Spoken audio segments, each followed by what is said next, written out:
Hello, I'm Ollie and this is Criminally, where I talk about crime, pulp, horror, that kind of thing. Today I want to talk about how to read more books if you want to.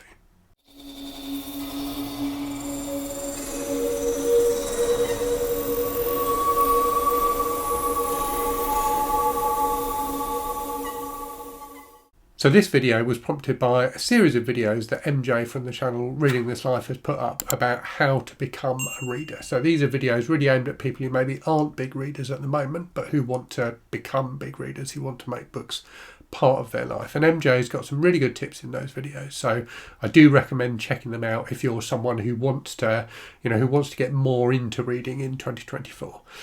So I thought I would make a quick response video with just a couple of thoughts of my own. So I've made videos about how to read more in the past. I made one at the start of 2022 and one at the start of 2023. And I thought as we move into 2024, it's probably appropriate to do another one and reflect on my own feelings about reading at the moment. So the first thing I would say, probably the most important thing I would say, is I read a lot. So as we get towards the end of 2023, Goodreads is telling me I've read 385 books. Now that does include manga volumes, but it's the vast majority of that is regular books. So that's a lot. That's a ridiculous amount. It's more than I've ever read in a year before, far more. And it made me reflect on my own reading and think about how is it that I'm able to read that many books. So I thought I would share my one rule for reading a lot of books.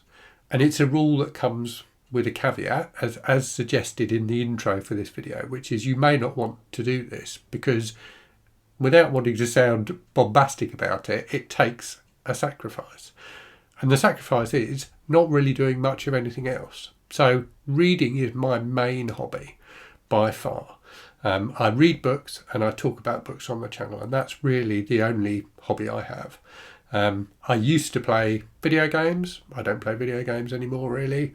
I used to watch a lot of movies. I very rarely watch movies nowadays. And when I do watch movies, I only really watch them with my family. I don't watch movies on my own. If I sit down to watch a movie on my own, I start feeling like kind of jittery. I start feeling like I should be reading a book rather than watching a movie. So for whatever reason, my brain is hardwired now towards reading. Reading is the thing I want to do to relax, as opposed to other things. And that's why I can read as many books as I do. If I'm not working or doing stuff with my family, then I'm probably reading. I don't, I'm on social media, but I don't use social media a lot, apart from making YouTube videos. Anyone who follows me on Instagram will know that I only post, maybe once a week or something like that, and I'm terrible at commenting on other people's posts and things. So reading is by far and away the biggest thing that takes up my time, aside from work and sleep, basically.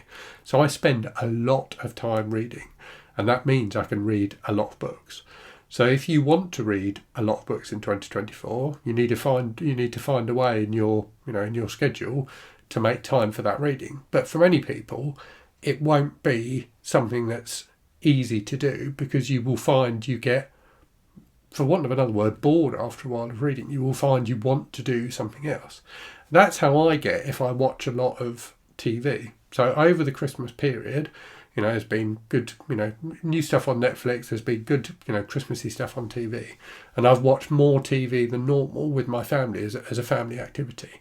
But I find if I've watched more than about 2 hours of TV, I really can't take any more TV. I need to do something else instead. And that something else is typically reading a book. Whereas I think many people, if you look at the averages, I don't know how many hours on average of TV people watch a day, but it's a lot more than 2. And 2 is a lot of TV for me to watch in a day.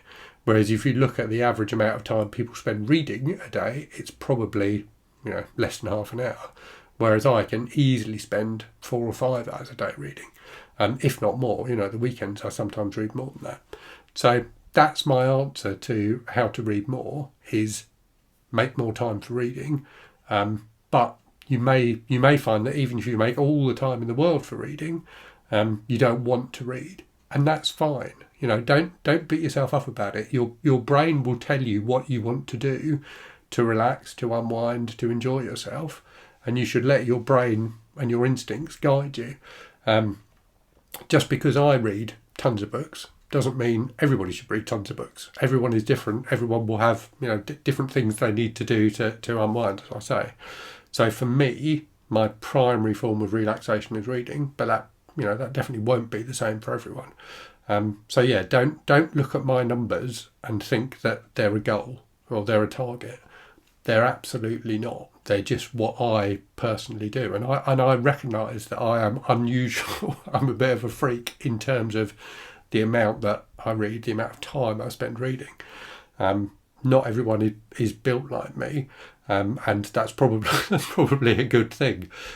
So yeah, don't you know, if you want to read more, but don't beat yourself up if you get to a certain point and you hit a bit of a wall with your reading and you want to do something else instead. That's completely natural, completely normal. I just happen to be slightly abnormal in that regard.